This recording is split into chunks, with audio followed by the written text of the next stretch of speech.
Vamos a empezar en nombre de Jesús. En ese nombre hay poder. Amén. Vamos a Juan 21:1. Saquen su Biblia en Juan 21:1. Hoy vamos a ver lo que fue la pesca milagrosa.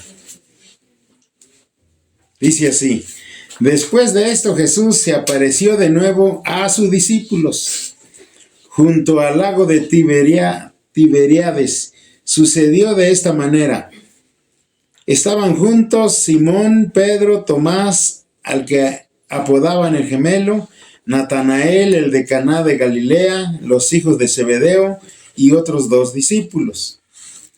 Me voy a pescar, dijo Simón Pedro. Nos vamos contigo, contestaron ellos. Salieron pues de ahí y se embarcaron, pero esa noche no pescaron nada. Al despuntar el alba, Jesús se hizo presente en la orilla, pero los discípulos no se dieron cuenta de que era Él. Muchachos, ¿no tienen algo de comer?, les preguntó Jesús. No, respondieron ellos. Tiren la red a la derecha de la barca y pescarán algo. Así lo hicieron, y era tal la cantidad de pescados que ya no podían sacar la red. Es el Señor, dijo a Pedro, el discípulo a quien Jesús amaba. ¿Quién era este discípulo que Jesús amaba tanto? Juan, ¿verdad? El evangelista. Juan, el apóstol. Tan pronto como Simón Pedro le oyó decir, es el Señor, se puso la ropa, pues estaba semidesnudo, y se tiró al agua. Los otros discípulos lo siguieron en la barca arrastrando la red llena de pescados, pues estaban a escasos 100 metros de la orilla. Al desembarcar vieron unas brasas con un pescado encima y un pan. Traigan algunos de los pescados que acaban de sacar, les dijo Jesús. Simón Pedro subió a bordo y arrastró hasta la orilla la red, la cual estaba llena de pescados de buen tamaño. Eran 153, pero a pesar de ser tantos, la red no se rompió. Vengan a desayunar, les dijo Jesús. Ninguno de los discípulos se atrevía a preguntarle, ¿quién eres tú?, porque sabían que era el Señor. Jesús se acercó, tomó el pan y se lo dio a ellos, e hizo lo mismo con el pescado. Esta fue la tercera vez que Jesús se apareció a sus discípulos después de haber resucitado. Entonces, ¿qué estamos viendo? Que Jesús se anduvo apareciendo después de que resucitó para convencerles de que lo que les había dicho se había cumplido y que no tenían que esperar así nomás, no. Él mismo se anduvo apareciendo. Aquí dice que esta es la tercera vez que Él se aparece, que Él se aparece a sus discípulos. El que nunca ha leído la Biblia, pues no sabe nada de esto. Mi esposa anduvo así con rezanderas, con catequistas, pero solamente leían partecitas y no entendían nada. Nosotros aquí estamos leyendo historias completas para poder entender a qué vino Jesús. ¿Murió? Sí, murió. ¿Resucitó? Sí, resucitó. Aquí lo estamos viendo en repetidas ocasiones. O sea que ya no hay duda de que el Señor resucitó y de que luego ascendió al cielo, fue llevado entre las nubes. Llegó al cielo y nos envió al Espíritu Santo. Pero fueron muchos sucesos los que pasaron para poder establecer la doctrina esa doctrina centrocrística o cristocéntrica. Y esto es lo que pesa para el mundo entero, de que Jesús es real. Jesús es todopoderoso. ¿Quién de los demás profetas o Mahoma, quién de ellos ha resucitado como Jesús? ¿Y quién se ha aparecido tantas veces a sus discípulos como Jesús? Ninguno. ¿Y quién llegó a comer con sus seguidores después de morir como Jesús? Ninguno. En cambio, aquí vemos que Jesús comió con ellos pescados y pan.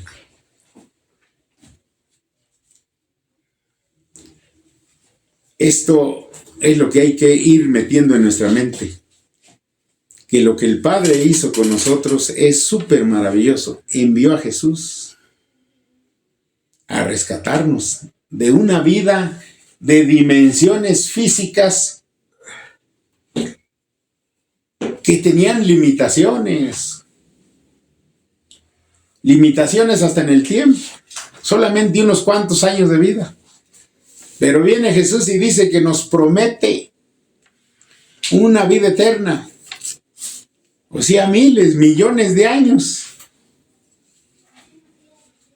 Y una tierra nueva, con cielos nuevos.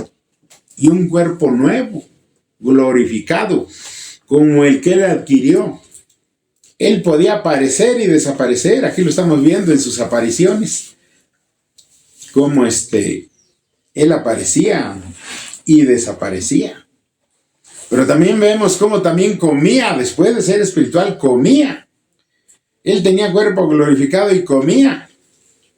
Pero ahora, ¿quién me dice? ¿Los ángeles comían o comen? Los ángeles no necesitan comer para vivir. Pero cuando visitaron a Abraham les mató un cabrito y comieron. Bueno, pues así nosotros, allá en aquella tierra nueva, con cielos nuevos, vamos a vivir, vamos a poder vivir sin comer. Pero si es necesario comer algo, lo vamos a poder comer, así como el Señor Jesús. Eso es lo súper maravilloso. Por eso yo insisto en que quien ya conoció de Cristo no debe dar vuelta atrás. Porque sería el error más grande de su vida. Que ni siquiera alguien que no conoce podría sentir. Porque el que no conoce dice, bueno, pues yo nunca supe. Pero el que oyó esta verdad de que hay vida eterna para los que creen y vuelve atrás, eso sí es doloroso. Saber que teniéndolo en la mano, solté algo tan valioso. Es importante entender todo esto. Lo que Jesús vino a hacer. Los milagros, sus apariciones. Como esta, por ejemplo, el título que es La pesca milagrosa. Pesca milagrosa. Esto es maravilloso. Lo que Jesús vino a hacer es grande. Quiero que pongamos atención en este versículo donde dice que eran en total, ¿cuántos peces? ¿Sí se acuerdan cuántos eran?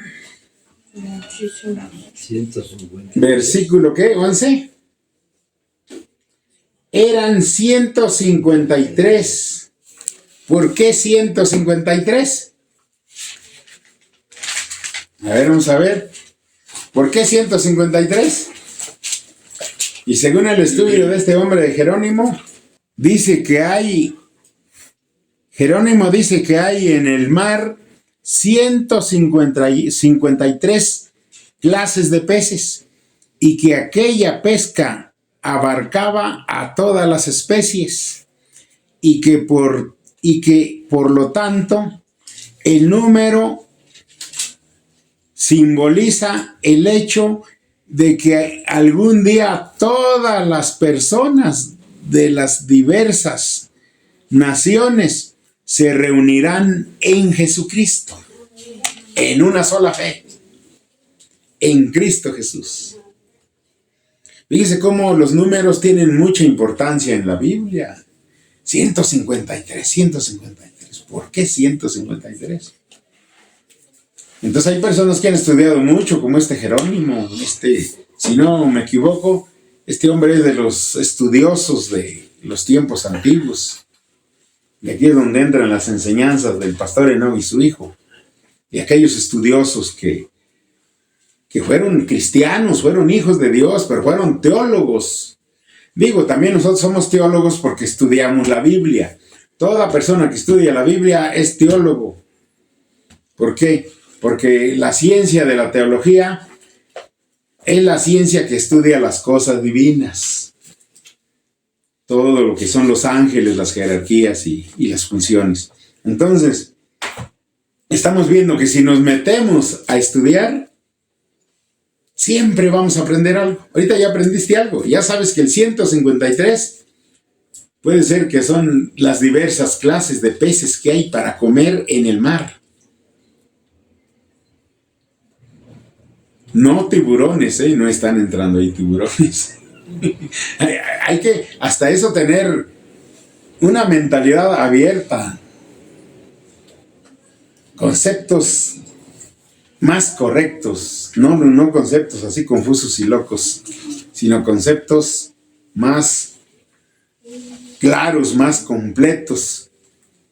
De que está hablando de 153 clases, pero de las que pescaron, de los peces que pescaron.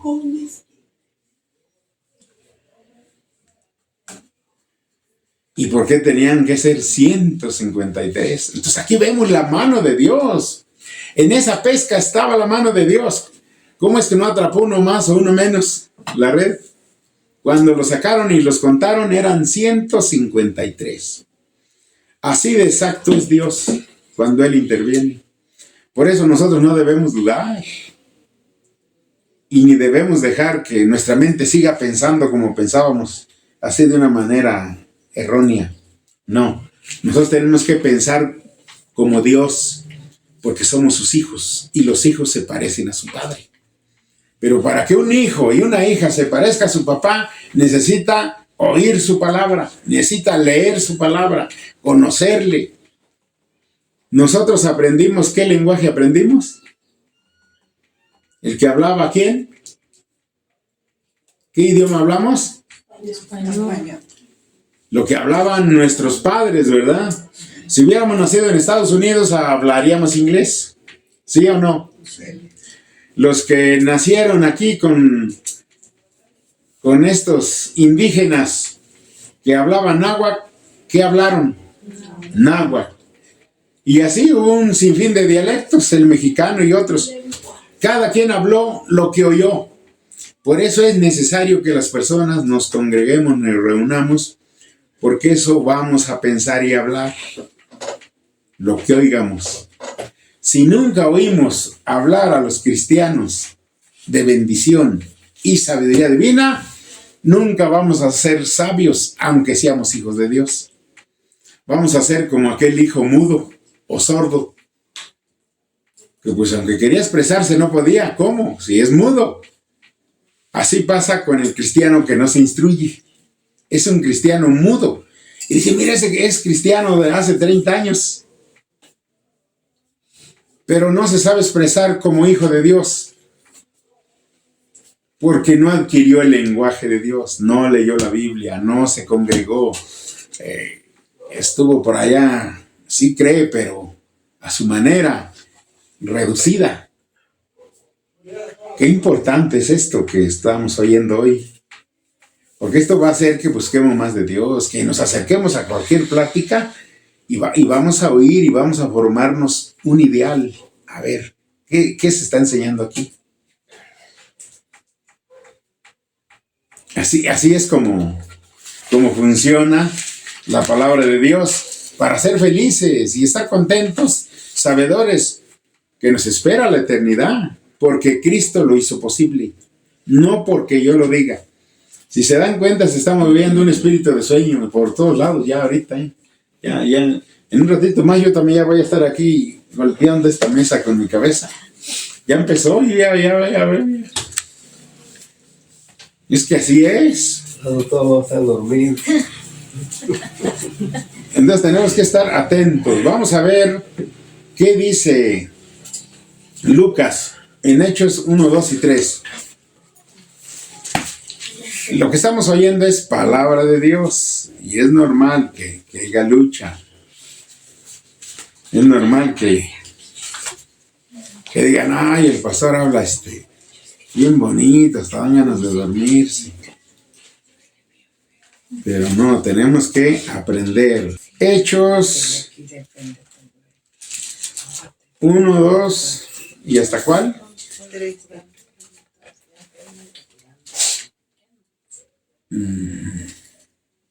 Hechos 1, 2, 3, puede ser hasta el 11. Vamos a ver. Por ejemplo, ¿esto quién lo escribió esto? Lucas, el médico Lucas, parece ser, ¿verdad? Dice así: estimado Teófilo, en mi primer libro me referí a ti, me refería a todo lo que Jesús comenzó a hacer y enseñar hasta el día en que fue llevado al cielo. Fíjense aquí, pongan atención. Estimado Teófilo, en mi primer libro me refería a todo lo que Jesús comenzó a hacer y enseñar hasta el día en que fue llevado al cielo. Aquí está hablando con claridad. Luego de darles instrucciones por medio del Espíritu Santo a los apóstoles que había escogido, después de padecer la muerte, se les presentó dándoles muchas pruebas convincentes de que estaba vivo, de que había resucitado. ¿Cuántos en el mundo no creen esto? ¿Cuántos cristianos, siendo cristianos, todavía no alcanzan a creer esto?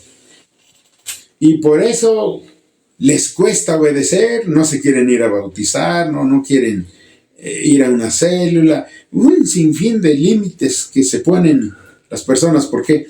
Porque no han creído esto. Pero aquí Lucas, en este libro de los Hechos, nos está dando a ver, en esta carta que le escribe ¿a quién? ¿A quién se le escribió? A Teófilo. A Teófilo, ¿verdad? Hay que estar atentos. No nomás leer por leer, no. No, ¿a quién le envió la carta? A Teófilo, ¿verdad?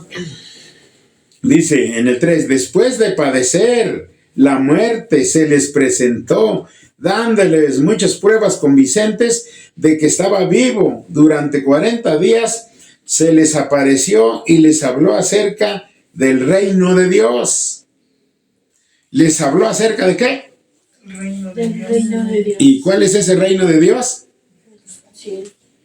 El que ya está aquí, el reino que nos fue dado a nosotros, a los que nacemos de nuevo, por la obra maravillosa de Cristo.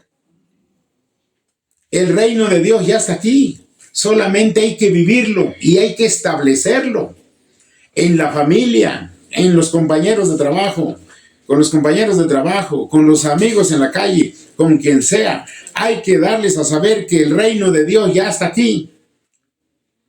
¿Y cuál es la prueba? Así visible.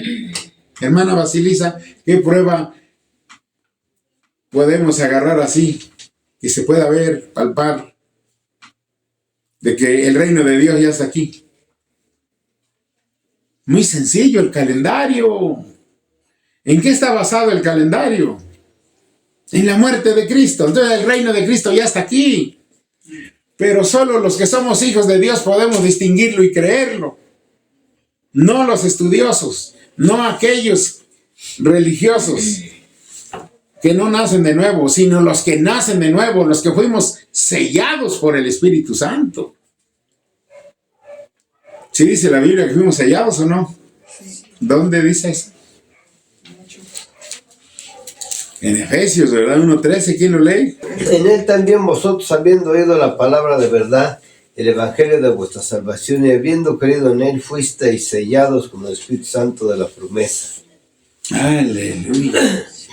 En él también ustedes, cuando oyeron el mensaje de la verdad, el evangelio que les trajo la salvación y lo creyeron, fueron marcados con el sello que es el Espíritu Santo prometido.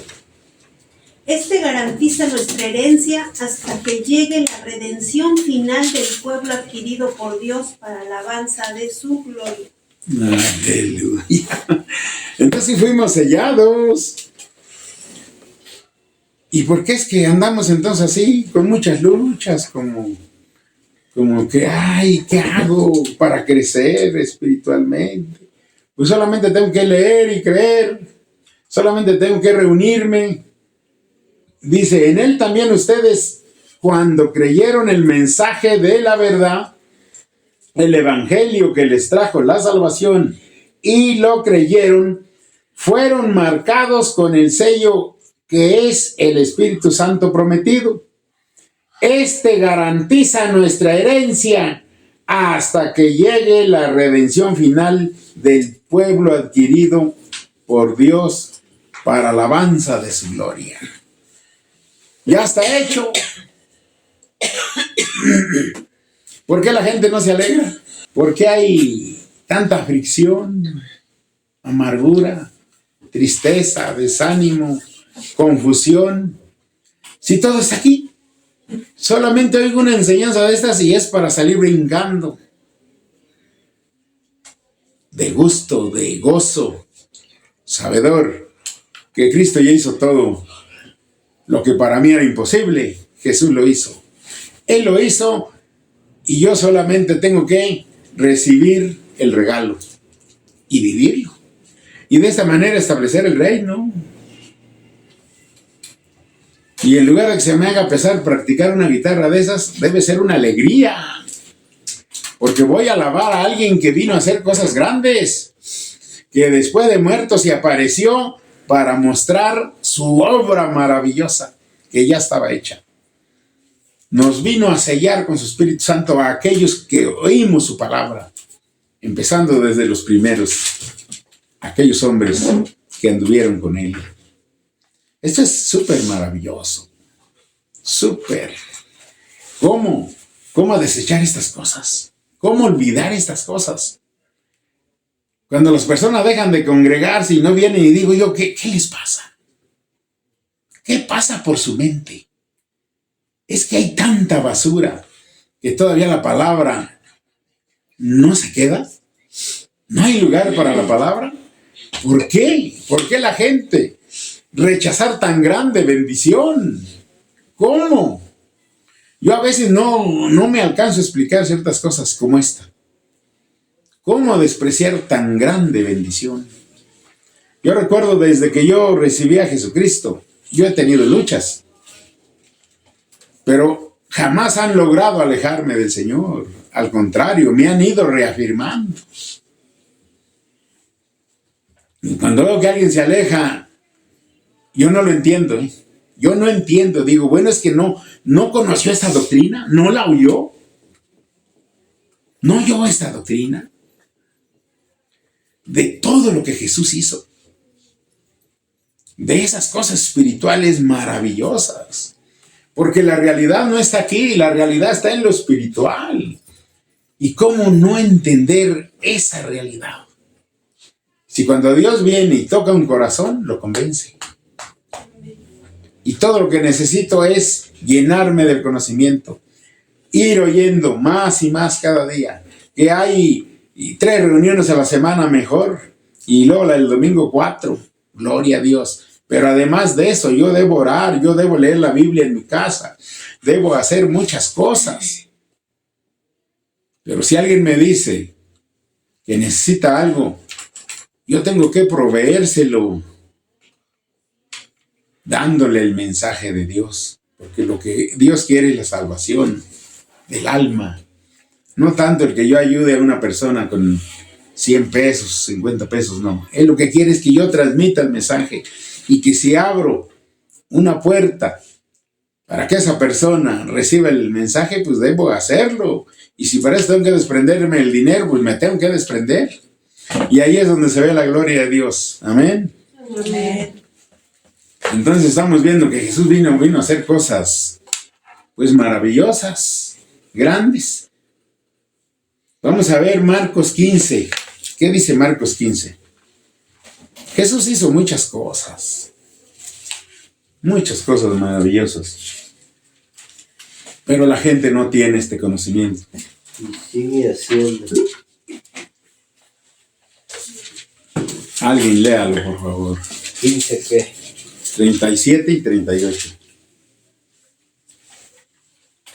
Entonces Jesús, lanzando un fuerte grito, expiró. La cortina del santuario del templo se rasgó en dos de arriba a abajo. Fíjense nada más. ¿Saben ustedes de qué grueso era aquella cortina? De un grueso así, miren. De 8 o 10 centímetros de grueso. Hasta donde yo llegué a oír de tantas enseñanzas que he oído, de muchísimas. Era una cortina así gruesísima que separaba el lugar santo del lugar santísimo, porque el santuario estaba compuesto de 3 partes: atrio, lugar santo y lugar santísimo. En el lugar santísimo solamente entraba el sumo sacerdote una vez al año y tenía que ir bien santificado, porque si no se podía morir allá adentro. Entonces le amarraban una cadena con una campanita en un pie y ya se metía el sumo sacerdote, y si dejaba de sonar la campanita, pues es que ya se había muerto. Entonces solamente podía entrar el sumo sacerdote al lugar santísimo. Pero cuando Jesús muere en la cruz, porque esto fue cuando estaba muriendo Jesús en la cruz, cuando Jesús muere en la cruz, en ese momento se rasgó dentro del pueblo en donde estaba el templo, se rasgó la cortina que separaba el lugar santo del lugar santísimo, que era donde estaba el arca y todas las cosas sagradas. ¿Qué quiere decir eso? Que ahora ya no solamente, ahora ya en la gracia, porque aquello fue en la ley, déjenme decirles. Ahora ya en la gracia ya no íbamos a necesitar un sumo sacerdote que entrara a hablar con Dios por nuestros pecados. No, ya no. Porque Jesús entró una sola vez y para siempre y ofreció un sacrificio perfecto con su sangre preciosa. Entonces ahora ya no necesitamos a un sumo sacerdote así natural como los israelitas, porque en Jesús tenemos al sumo sacerdote.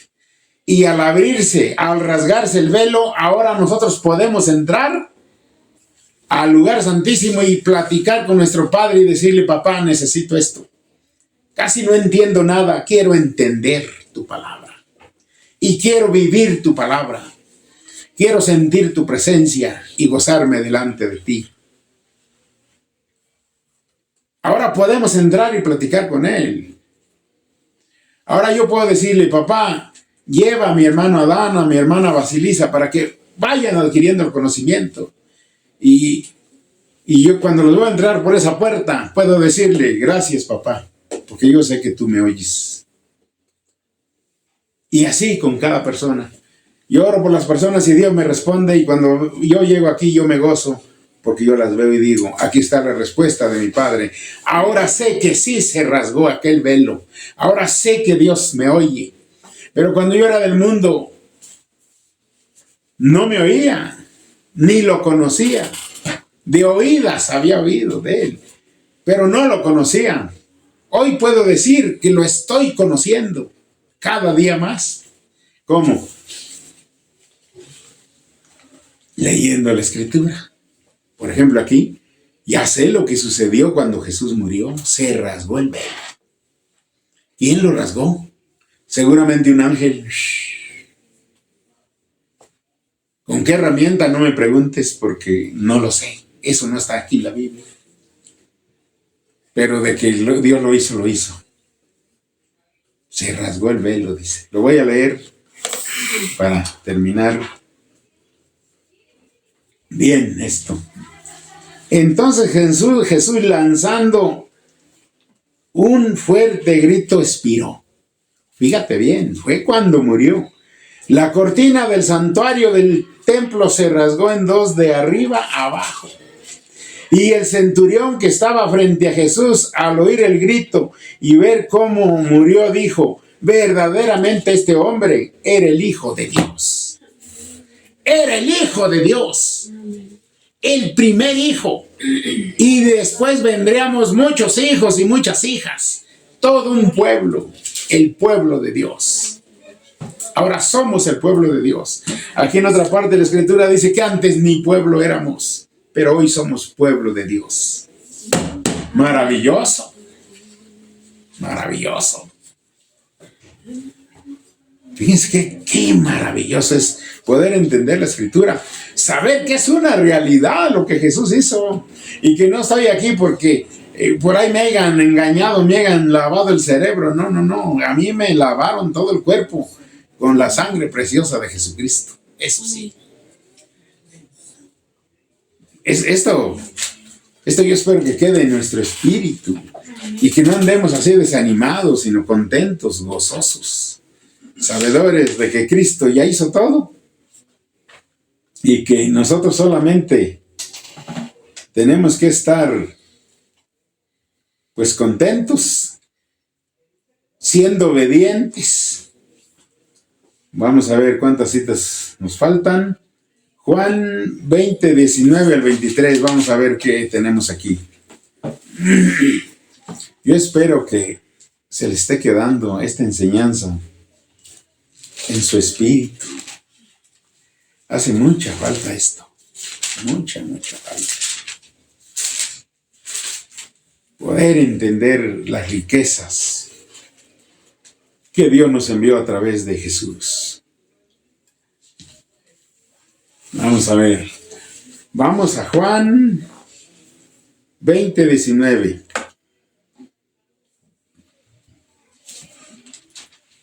Al atardecer de aquel primer día de la semana, estando reunidos los discípulos a puerta cerrada por temor a los judíos, entró Jesús y poniéndose en medio de ellos los saludó. La paz sea con ustedes. Dicho esto, les mostró las manos y el costado. Al ver al Señor, los discípulos se alegraron. Se alegraron porque no habían creído todavía del todo que Jesús estuviera resucitado. Fíjense cuánta dureza, cuánto daño en la mente de las personas. La paz sea con ustedes, repitió Jesús. Como el Padre me envió a mí, así yo los envío a ustedes. Acto seguido sopló sobre ellos y les dijo, reciban el Espíritu Santo. Reciban el Espíritu Santo. ¿Quién estaban estos hombres para creer? Recibir el Espíritu Santo. Y al recibir el Espíritu Santo, ¿qué pasó? ¿Quién me dice? Fueron sellados. Entendieron. Pero también fueron sellados, ¿verdad? Y empezaron a entender lo espiritual. Pero también puede ser que haya sucedido lo que está aquí en Juan 3:5. ¿Qué dice en Juan 3:5?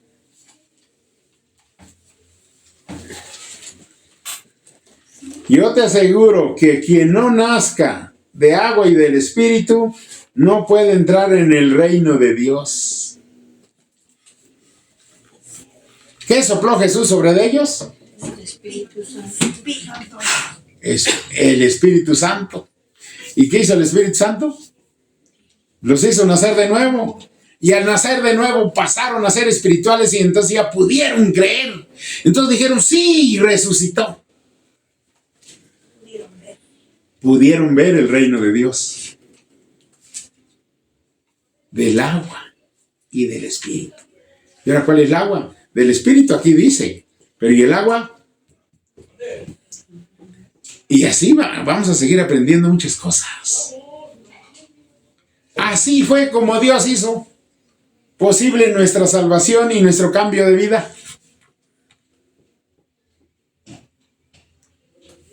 Así es como Dios pudo venir y cambiarnos nuestra mentalidad.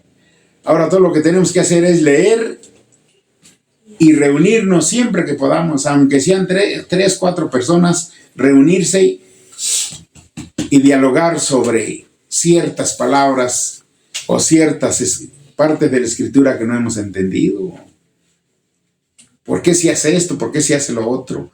¿Por qué? Porque hay mucha lucha, hay mucha confusión. Mucha gente se ha ido de las congregaciones y algunos se congregan en otra, pero otros ya ni en otra, ya se fueron al mundo. ¿Por qué? Porque nos falta conocimiento, no sabemos animar a las personas que no han entendido, que andan confundidas. Y en lugar de hablarles bien, les hablamos mal y se van. En lugar de explicarles, es que el pastor lo que quiso enseñar es esto. No, es que el pastor siempre enseña así, confunde, y es que... y hablan mal en lugar de hablar bien. No, tenemos que hablar bien. ¿Por qué? Porque el pastor está luchando, tratando de enseñarte lo mejor posible, porque esto no es fácil. Hay mucha gente estudiada que enseña teología y enseña doctrinas o religiosidad, y confunden a la gente. Pero los pastores que tienen el Espíritu Santo te enseñan sobre la palabra. Y tú te das cuenta porque tú eres espiritual, porque tú puedes ver el reino de Dios. ¿Pero qué necesitábamos? Ir a la palabra. Ir a la palabra y saber que como hijos de Dios tenemos que pensar como nuestro Padre. Y que tenemos que llenarnos de la sabiduría para poder ayudar a toda esa gente que está tan necesitada. Hay mucha gente necesitada. Hay familias que tienen hijos homosexuales, lesbianas. ¿Qué necesitan esas personitas?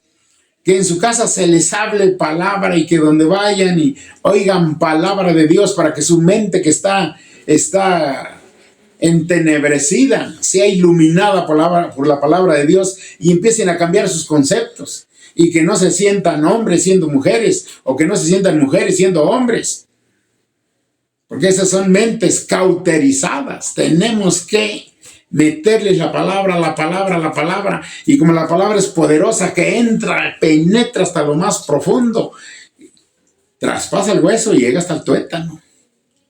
Y les va a cambiar su mentalidad. Y quizá ya cuando estén viejos van a entender que vivieron una vida equivocada. Le van a pedir perdón a Dios y van a ser salvos, aún esos homosexuales y lesbianas. Pero ese trabajo es nuestro. Tenemos que hablarles, enseñarles que Cristo cambia la mente de las personas. Amén, amén. Hay niños que nacieron normales, pero hubo pervertidos que los pervirtieron entre los 7 y los 12 años. Entonces, si el diablo fue capaz de cambiarle su mentalidad y su sexualidad, o mejor dicho, su manera de pensar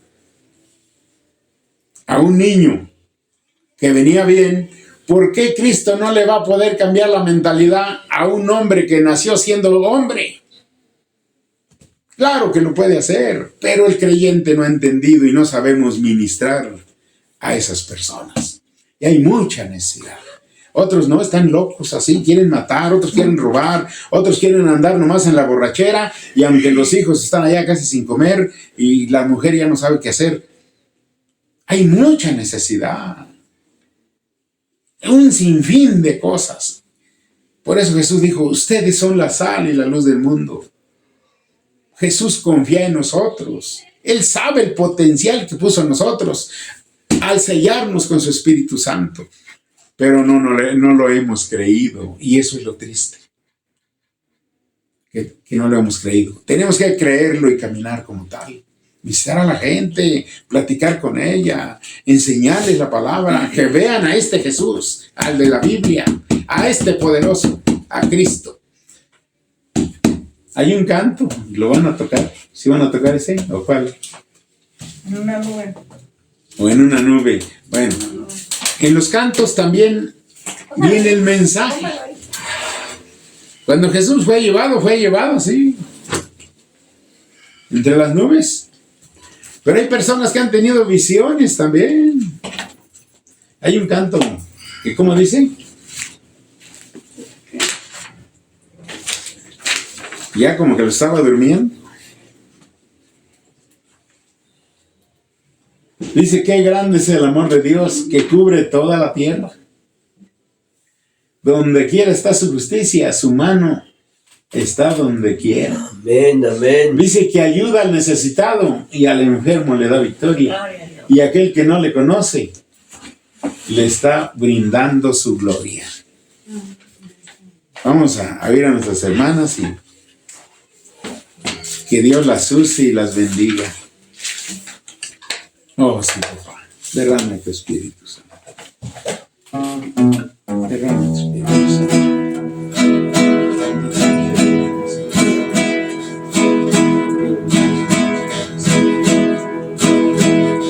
Qué grande el amor de Dios que cubre toda la tierra. Doquiera está su justicia, su mano está donde quiera. Ayuda al necesitado, al enfermo le da victoria. Y aquel que no le conoce le está brindando su gloria. Oí descender a Cristo en una nube, tan fuerte su resplandor que ahí me detuve. Quise mirarle su rostro, pero no pude. Y ahí me senté llorando de un sueño que tuve. Si quieres ir a la gloria, tendrás que hacer tu apartado y comprobarle a mi Cristo lo mucho que has trabajado. Cuando alguien te pase lista, no te vayas a hacer a un lado y pierdas en un instante lo mucho que tú has deseado. Yo vi descender a Cristo en una nube, tan fuerte su resplandor que ahí me detuve. Quise mirarle su rostro, pero no pude. Y ahí me senté llorando de un sueño que tuve. Yo vi descender a Cristo en una nube, tan fuerte su resplandor que ahí me detuve. Quise mirarle su rostro, pero no pude. Y ahí me senté llorando de un sueño que tuve. Gloria a Dios. Amén, aleluya. Bueno, pues ahí está el mensaje. Y la música. Vamos a terminar con esta cita bíblica. Juan 20:24 en adelante. Tomás, al que apodaban el gemelo y que era uno de los 12, no estaba con los discípulos cuando llegó Jesús. Así que los otros discípulos le dijeron: hemos visto al Señor. Mientras no vea yo la marca de los clavos en sus manos y meta mi dedo en las marcas y mi mano en su costado, no lo creeré, repuso Tomás. Fíjense cuánta incredulidad. Una semana más tarde, ahora sí, una semana más tarde, estaban los discípulos de nuevo en la casa y Tomás estaba con ellos. Aunque las puertas estaban cerradas, Jesús entró y poniéndose en medio de ellos los saludó. La paz sea con ustedes. Luego le dijo a Tomás, pon tu dedo aquí y mira mis manos. Acerca tu mano y métela en mi costado. Y no seas incrédulo, sino hombre de fe. Señor mío y Dios mío, exclamó Tomás. ¿Por qué me has visto? ¿Has creído? Le dijo Jesús. Dichosos los que no han visto y sin embargo creen. Aquí está la bendición para nosotros. Jesús hizo muchas otras señales milagrosas en presencia de sus discípulos, las cuales no están registradas en este libro. Fíjate, hubo más, pero estas se han escrito para que ustedes crean que Jesús es el Cristo, el Hijo de Dios, y para que al creer en su nombre tengan vida. Dale un aplauso a Jesús. Con eso terminamos.